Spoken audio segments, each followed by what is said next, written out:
Good afternoon, everyone, and welcome to this panel. And I'm Ashley, the founder of MENA and your moderator for this session at CoMotion Global here in Saudi Arabia.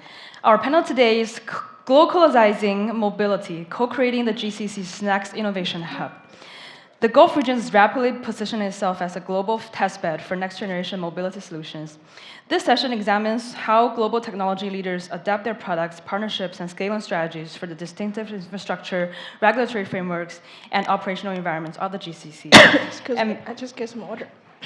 I'm very excited about the three speakers who are all right at the interaction of global tech and local execution. First, let's welcome. Thank you, Jane. First, let's welcome Mr. Vincent Zhu, General Manager of China Telecom in Saudi Arabia, leading one of the world's most important connectivity players as they build infrastructure and cloud capacities for the region. And then let's welcome Mr. Paul Yang, Chief AI Officer at Inspur, Saudi Arabia, and previously the Head of International Business at Fourth Paradigm. And last but not least, Ms. Jane Wan, Vice Chair of China-Saudi Technology Innovation Center and formerly the Vice President at GNT Express. Welcome, everyone, and welcome to this panel. So to start us off, let's begin with a warm-up question. Many people still think of the Gulf mainly as an energy story, but based on your company's business model and past experiences, what makes the GCC uniquely suitable as a testbed for next-generation mobility? Let's start off with Vincent. And China Telecom has been in Saudi for a while. From the Jeddah POP and MENA Gateway to last year's official launch of China Telecom Gulf in Riyadh, how do you describe that journey from being a connectivity provider behind the scenes to now having a full Gulf subsidiary positioned at a bridge between China and Saudi Arabia? Yeah, so China Telecom is one of the first Chinese carriers to go global. And I think like 10 years ago or 5 years ago, we have the footprint in Saudi, in Middle East. And then Saudi, as you said, the Jeddah POP was just a pass by. But now we see more and more important that Saudi took the connection of the three continents, like Asia, Europe, and Africa. So started from the Jeddah POP. Now we are also planning setting the Riyadh and the Daman POP, and we hopefully we think that Saudi would be the digital hub of the area, and Saudi can align with UAE and Oman and even Qatar to serve the global hyperscaler there. Thank you, Vincent. And now we come to Paul. From your perspective, where do Chinese technology and AI companies have their strongest advantages when they come to markets like the GCC? Yeah, actually, so, for like China company with technology here, so Inspur, our company actually is one of the largest AI server company in the world. So we produce a high volume of AI server, especially for GPU servers.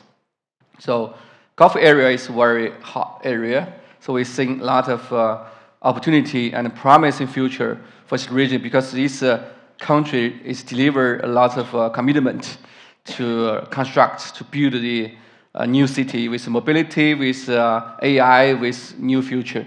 So as Inspur, we have more than 35,000 people employed in China. I think, so the talent people, we lies on the smart brains. So in China, we see the mobility for the urban life. We call it smart brains. So we use this word a lot in China. So the brains used to control or manage or orchestrate the city is the technology.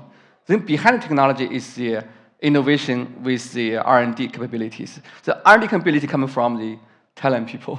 So I think the combination of China with Gulf region, with the country, is how to use the smart brain to bring the smart technology to the region to create a smart reality. So how the technology can land into the country to make that happen. So Inspur will not only produce this large volume of AI server as the infrastructure, also will build a data center for China last few years. Then now it's the transition we can build this smart brain based on the reality of Saudi Arabia, because the Middle East is quite different. If you think you can copy what we have from China to Saudi, it's totally wrong. because this situation here is a road situation, the intersection we just discussed before in the backstage, and also the heat situation. So last year I was like, starting to have the metro in Riyadh, I started to take metro every day. I abandoned my car, I started taking metro. But taking metro costs trouble, like from the office to the home, to the compound, it's like maybe 5 kilometers away, take subway is easier. Then the last miles from exit of the subway station to your house, maybe another 500 meters. You take a travel by walking through the station to the home, gonna get you burned in the summer season. So how to make that last mile situation adaptable to the local environment? This is what we need to learn here, not in China. So we bring the technology, also we adapt to the local practice. It's a transition. Okay. Thank you, Paul. Yeah. It's very concrete. Yeah. And Jane, from your years of experience in Saudi, how do you see the opportunities in the region, primarily as a local demand story or as a global showcase where you could pilot new models and then export them to the other markets? Hello. Sorry. Today my throat has a problem. So as I see, actually, I've been in Riyadh, in Saudi for 4 years. So as you mentioned prior, I was the general manager of GNT Express Logistics. It's a last mile parcel delivery company. And currently I serve as the deputy chair for China Saudi Technology Innovation Center. So as I see that actually, definitely the Gulf region, especially Saudi Arabia, since 2019 when the country actually opened its door to, more proactive to embrace the outer world, you can see that the e-commerce actually has a boost. Actually, as Shein and Temu plus Amazon and Noon and other local e-commerce platforms like Nice One or Namshi, all these actually enjoy rapid growth because of the young population, because the more young people actually are working, so they have a much stronger purchase power than before, and the consumer behavior actually is rapidly evolving. So definitely the itself actually enjoy a rapid change. Meanwhile, actually in China, definitely for logistics industry, actually we have advanced equipment, advanced technology. Yes, we are bringing it here, and actually government here actually very much welcome the technology transfer here. We welcome the all enterprise to bring knowledge here, bring experience here, and to make the industry healthier and grow better here. Yeah. Thank you, Jane. Now let's come. Sorry. No problem. And now let's come to the second big question about localizing China tech in Saudi Arabia. So, Vincent, if we narrow this down to mobility and smart city use cases in Saudi, what are the top priorities that you are prioritizing? And then also, we know China Telecom runs dozens of IDCs globally and is now positioning Gulf operations as part of that cloud network integrated infrastructure. So how are you thinking about local cloud and data center strategy to support the development? Yes, actually, I think from the operator or carrier-wise, that the coverage of the infrastructure like network and the cloud is vital for the smart applications happening in Saudi. And for example, in China, that actually we have a full fiber network since 2012, and also for China, like the Internet of Things (IoT), we promote the narrowband IoT since 2015, which enables every sensors and every like the mobility with the transport vehicles can connect it to the internet and easily. And also for the data we collected, like China Telecom, we run around 400 data centers in China. But to Saudi, I think there's still a way. And we see the boost and the very fast developing here, but still the infrastructure is a kind of a lack due to the ambition and the expectation happening in Saudi at the moment.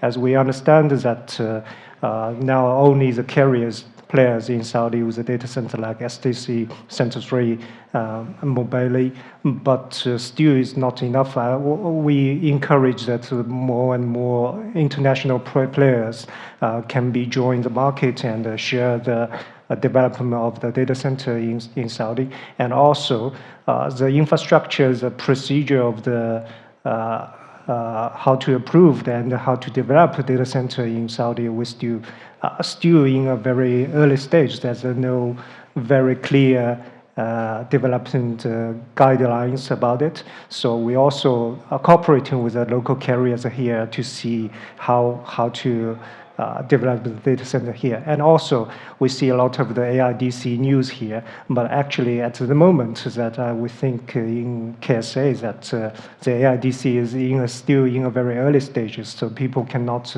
training their large language models, find the white space in KSA at the moment, but hopefully in the next 5 years, we can see a lot of the new projects, the announcement, and let's looking forward. Maybe it will be a very quick change. Thank you, Vincent. And now, Paul, let's talk about the concrete AI application scenarios in Saudi. For Inspur and for your own experience, which, let's say, 3 AI use cases do you see as the easiest and as the most useful and broad to land in Saudi today in the mobility and smart city space, and why? Yeah, I think the use case and a scenario like low-hanging fruit, so you can pick from the tree. So you can see from like the street, like you can see if any accident happens. So you need to easily to identify where is the problem, and it will cause a big traffic jam from the city management perspective. So if we can do a lot of more cameras or more video recognitions or more applications for like a different incident, so we can really to manage. And then the prediction is important. Like if you can see in this area it's hospital or it's shopping mall. So in the Ramadan season, so in the night in the shopping mall and also for restaurants, it's going to be occupied by the traffic. And in like bad weather season, like in a hot summer, so maybe it's gonna be lots of more problem for the heat stroke. So it's in the hospital area gonna be a big issues. So also in the high speed, I made a lot of mistake in Saudi. Like I overspeeding one time because I need to catch up a meeting from Riyadh to Dammam for Aramco meetings. I just cannot miss the meeting. So I have a full team member in one car. So we have a lot of discussion how to present to the customer in Aramco. So we are lost the track of the speed. And then we drive a China car, so feel very stable from the downtown to the highway among all the deserts. Then we lost the track of the speeding. So after we arrived place, we saw our lots of warning messages from the Aperture application in Saudi. So you got a 14 tickets for the overspeeding. So the total amount for the fine ticket, how much that is 8,000 SAR for the ticketing, right? You got a fine ticket. So you have to pay for it. So it's a lesson learned, like, so you need to make sure the safe driving on the way to another place. You need to figure out where is the problem for the traffic in a neural network in the brain. So all the use cases, it's important to try to avoid people to have a bad time or in a danger because you are doing the overspeeding, you put yourself in a dangerous situation. Then you need to figure out how to reduce or avoid this kind of a problem. So all the AI use cases for real-time monitoring or any dispatching for the placement station, placement force, workforce, trying to repair the one of the islands in the street. And we discussed in the backstage, we said in the intersection of Saudi, like from compound to compound, not the main street, so there's no traffic lights. So how to avoid any like crash of the car in that scenario gonna be very critical to solve the problem for the human safety, also for the better traffic control. So this is all the good scenario we can try, but fundamentally, just like Vincent said, so the data layer, infrastructure layers, and the bright mind with the technology of computer vision, for example, and also for the operational optimizations. So how to optimize the traffic route. So you need a lot of people from statistics background, from big data background. So where the people coming from? The people coming from Silicon Valley, the people from Saudi, the people from China should be sitting together to figure out which technology can be optimized, can be used in a localized scenario in Saudi. Okay. Thank you, Paul. And Jane, you literally built the teams on the ground and had to make the last mile work in real cities with real traffic and real customers. So when you localize a global logistics model for Saudi and the GCC, what are the top 3 things you must not copy-paste from China or everywhere else in the world? Okay, must not, right? Must not. Okay. I think the first thing will come to the compliance part, because Saudi actually is a highly structured market, and in China we will say 先上车后买票. We will say, okay, let's do it first, move fast, and then we'll compensate later, we'll fix it later. Here doesn't work. Here you have to make sure that the licensing, everything, certificate, what approval from government all ready, and then you can start. This is the first thing. The second thing that in China is always efficiency first, and but here it's not. Here the expectation of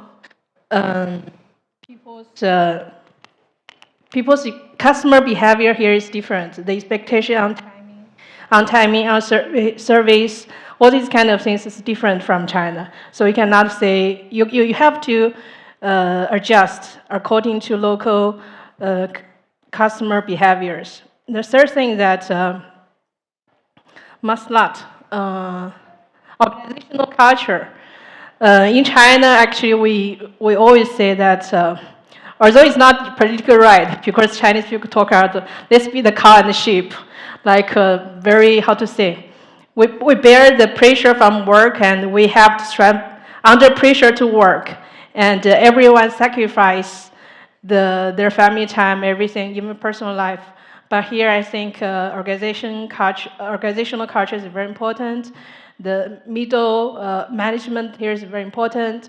The respect, especially respect and clarity of communication is very important. So basically, if I need to sum up, so compliance, customer behavior, and organizational culture. These are, you cannot directly copy-paste from China. Yeah. Thank you, Jane. And let's go back to the localizing and building businesses outside of your home country from 0 to 1. So one question to all of you.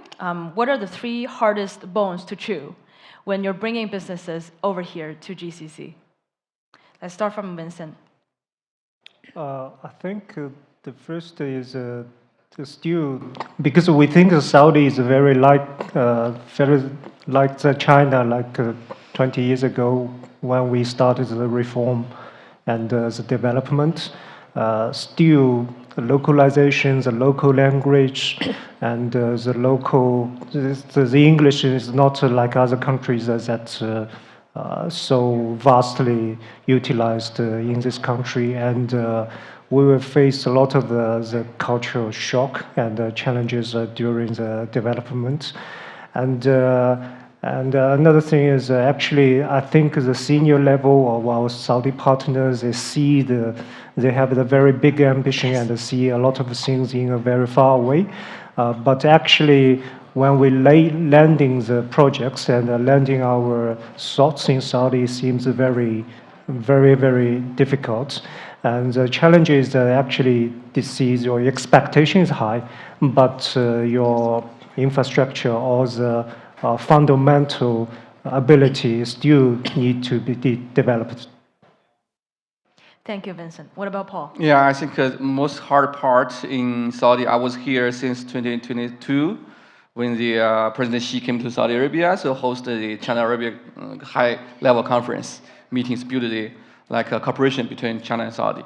So we believe, we perceived it's a good journey to go. So I came to Saudi for living here for more than 3 years already. Then I realized, so the culture here is, we call it seeing is believing.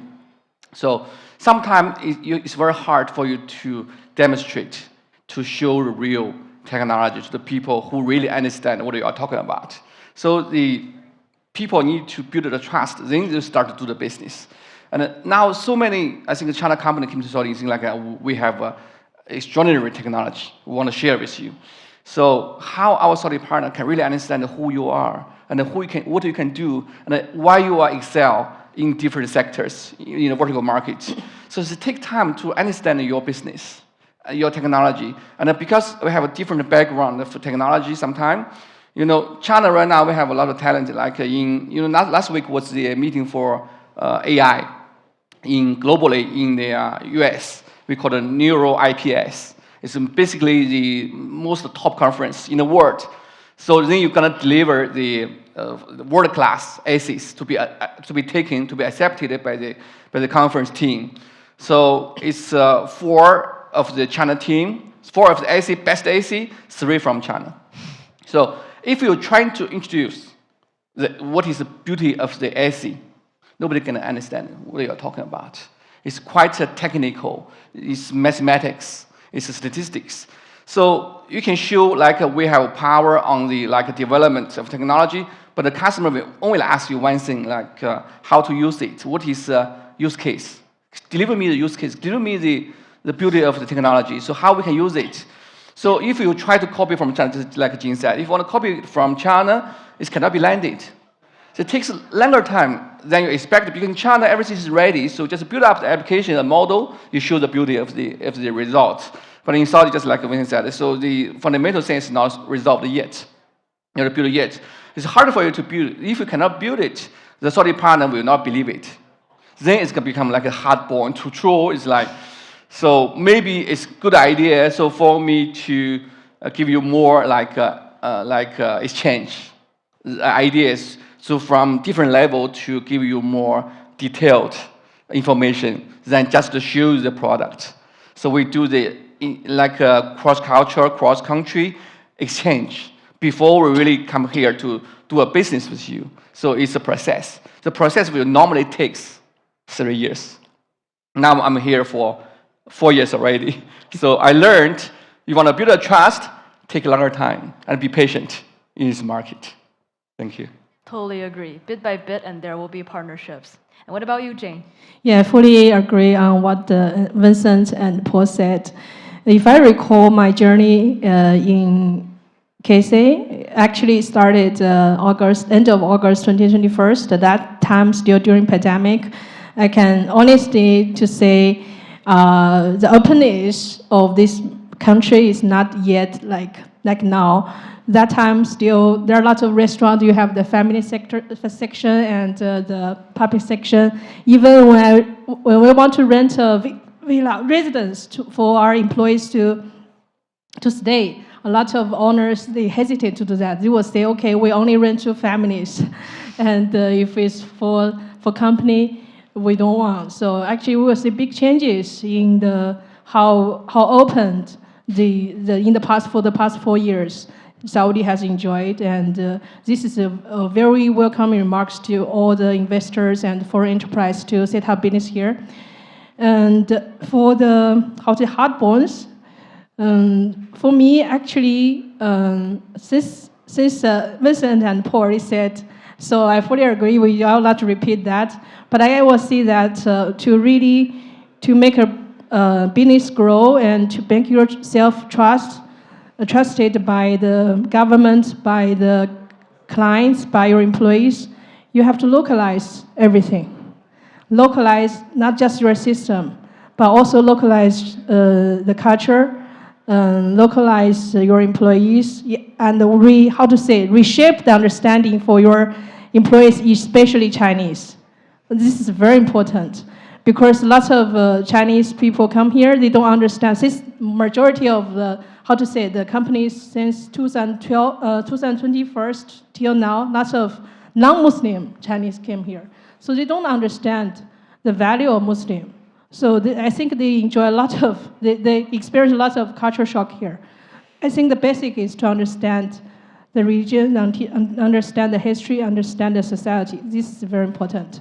Of course, when we say localize, even for parcel delivery, In China, maybe we will just work until 7 or 8. Actually here, parcel delivery, sometimes we'll deliver 9, 10, even 11 because, people still awake and wait for the parcels. So this is a very typical thing that localize your delivery time sheet. This is the basic thing. So what I say is that if we say hard bones, we say understand first, then adjust yourself and localize yourself. Yeah.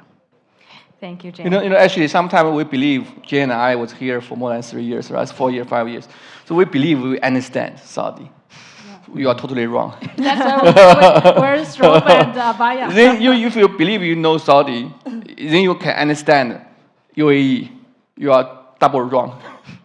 Then if you think you know Dubai and you know better than Abu Dhabi, you are wrong. And if you know UAE and Saudi, you know Oman and Kuwait, you are triple wrong. So GCC is quite a big area. So every place even have a similar religion, but their country development, the culture quite a little bit different. So you need to learn one by one and start to understand why Saudi is a good place to develop, to invest, to work with, step by step. Yeah, I want to add one more thing. I will say, just now I said, from our perspective, actually, another perspective, actually, the government here is really it's very determined to make things happen. This is very important because we have been through a lot. But I will say that the government is always supportive.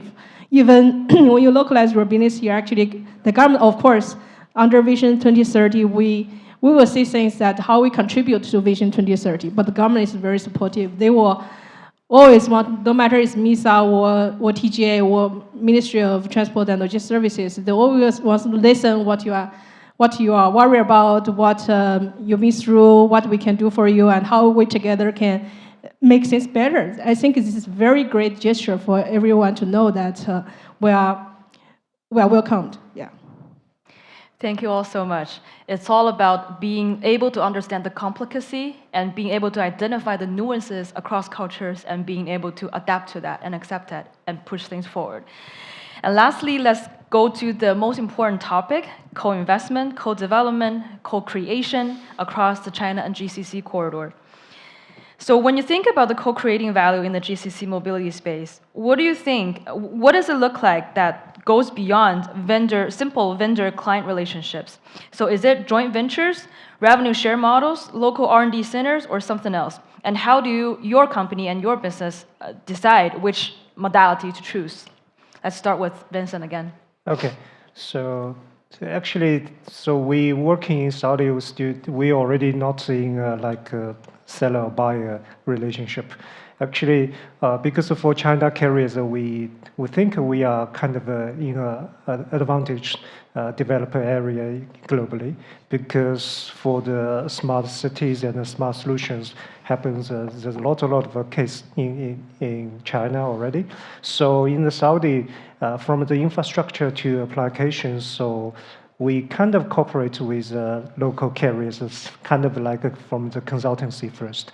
Then also for China Telecom, so we have a 5 network from the fiber to the 5G, 4G to the IoT, and nowadays we also have like a video network from the Safety China and also the to government, to home, and to business, all kind of things. So we also consultant this kind of solution to the South local carriers. So we also can develop like the revenue shares model, and also the co-developers, we call the fifth network, like the video network, the satellite network, or even the quantum technology in Saudi. So it's not. So we develop the use cases, we show the examples happening in China, and the local carriers can also follow the local scenario and develop their own business, and we can have the fruitful results. Not only the revenue sharing, also maybe we can co-found and co-develop certain kind of JV in Saudi. Thank you, Vincent. And what about Paul? What's your experience for being an ecosystem builder? Yeah, so 3 years ago, we came to Saudi. I think we have no knowledge about this market. So we want to work for a company called For Paradigm. It's an AI machine learning companies. So we believe it's a good approach to build a joint venture with a local family called Ajilan family. So I work with Sheikh Mohammed for a very long time. So I think it's a good approach to find a local partner, trying to speed up so fill the gap, so the people can understand each other, so we can have a local knowledge, then we can have a better go-to-market, so light of speed, we believe. So then I realized only to landing the software itself, the application is never be enough. So AI infrastructure should be in place. The data center, the computing power, like when I joined Inspur, so we can deliver the liquid cooling technology, trying to build the modern level, layer of the modern data centers. So the liquid cooling system can really reduce the consumption for the heat consumed by the GPU card, like from NVIDIA or from AMD or from any other companies. So the technology is there. So we are trying to see if any other way we can also work just like what I did with the local partner to build the local data center or even build the line of production with a local fund for the investment. So we can bring the technology here, and also we can bring the talent people from the new graduate from China. You know, right now China, so have 14 million people graduate every year. So not too many to get a good job. So I think Saudi is a place to get a very good job, can transfer the knowledge for the mathematics, for statistics to the country. Then we bring the technology in place with the talent people. And in other way, so we want to bring our partner and a colleague from Saudi market back to Shanghai. Maybe we can go to Fudan, go to Jiaotong University to get the first level of the professor to give the lecture, give the training to this Saudi local talent. We have to train the local talent people as well to cross the information and knowledge in the country. Last one, I think I need to mention is so China now is doing a large language model. It's a very hot topic. And I just think a neural IPS will win the 3 best essay in the world. But the application in China, like DeepSeek, like Qianwen, like other Alibaba or Tencent large language model from Huawei, I think now we have strengths on the open source software, which means open source can quickly to help Saudi to build their sovereign AI models by your own, and then we give the training, give the talent people to help the country build your own capability to build the AI for the future, mobilities, future transportation infused by AI. I think my suggestion, not only we come here to sell the technology, it's the past methodology. Then we want to bring technology with the right people. So people with technology, then we train the Saudi friends in China, in our headquarters, in Fudan University, in Jiaotong University. So then we really can have the capability to grasp technology by your own. Then you can build your own sovereign AI for your own country. So you have the capability to control everything for future. You don't need to pay extra expensive license fee for the big company we call it. So it's one of the ways to quickly to grasp technology to make the country better. This is the suggestions. Thank you, Paul. Yeah. Very comprehensive. Yeah. And lastly, Jane, as the vice chair of the China-Saudi Technology Innovation Center, how do you think Chinese companies could better co-create in the Saudi ecosystem? Thank you. Since now you just mentioned about the ecosystem, there are 3 things you mentioned. The first thing is JV. The second thing is that the revenue sharing model. The third thing is that R&D. And currently, since we are building a bilateral platform to enable Chinese enterprise set up business here and also to help Saudi companies look for partners or, especially partners in China. So we will see that actually the 3 ways are all very workable, especially for Chinese enterprise to set up a business here. We encourage them to not just to make business here and take your revenue away. It's because lots of people are trying to say, okay, let's make a shortcut, let's make a quick deal make a deal and get some money, and not to say wrong, but basically it's like, okay, we will just make money. But we encourage them to understand that how Saudi market is and how government is, how government wants the companies to do. So the first thing that JV, because the JV is very reliable way to really set up business here. Although we will say not every JV will be successful, no one can guarantee, but a partner here, local partner, can help you understand better about the policy, better about the market, about how to manage things. This is very important. So, so for JV, we are highly encourage people to seek for their business. The second thing is that revenue sharing. Yeah, like I said, you just cannot make money and run. You have to help to build a very sustainable business here. You have to make the business really grow here, the industry grow, the professionals to be trained here, and the revenue partially be here. No matter like when we were doing logistics, no matter it's the fleet management or manpower management or whatever, you have to consider in this way. You have to consider how you contribute to the development of this market.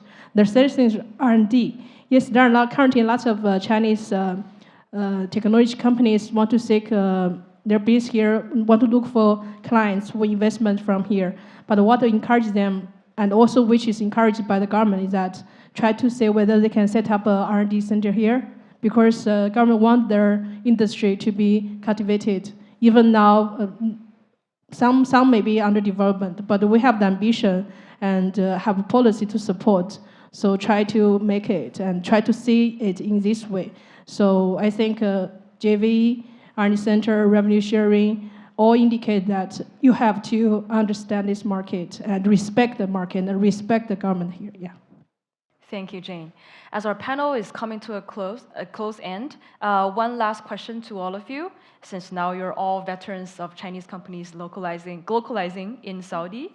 One sentence of words of wisdom to the newcomers and to your own company's business in the future. Let's start with Vincent. Yeah, let me be first. So I can conclude if we already decided to be here in Saudi. So for every Chinese company, you must in Saudi and for Saudi and finally be Saudi. Thank you, Vincent. Paul. You know, actually, so we came to Saudi for 4 years. We started to build a network for all the China technology company, so we can tell them what to do, what to be awarded to do. So my words is trying to join the bigger network where the China technology company already exists and providing the value to the newcomers. This direction. Thank you. Yeah, I think in addition to what Vincent said, for and buy and be, and also what Paul said, actually both me and Paul, we have a group of hundreds of Chinese professionals, entrepreneurs in our WeChat group. My point is that we need to make the network with more diversity, not just Chinese, but with Saudis, with other nationalities, to really localize ourselves, not just say every day we eat Chinese food, right? So for me and Paul, we love to wear strobe or abaya as a respect of local culture, and we will smoke shisha as a way of enjoy local lifestyle. But this doesn't mean anything, but just indicate that we are more open to the local culture and local market, and why try to guide or instruct or help people to make their business really survive here and thrive here. Thank you so much. As we're running out of time, and once again, thank you so much for all the panelists to join the panel for the discussion and share their experiences in glocalizing the Chinese technologies and Chinese technology companies' experiences in the world. And thank you so much once again, and let's stay tuned and stay connected. Thank you. Ashley. Thank you, everyone. Thank you.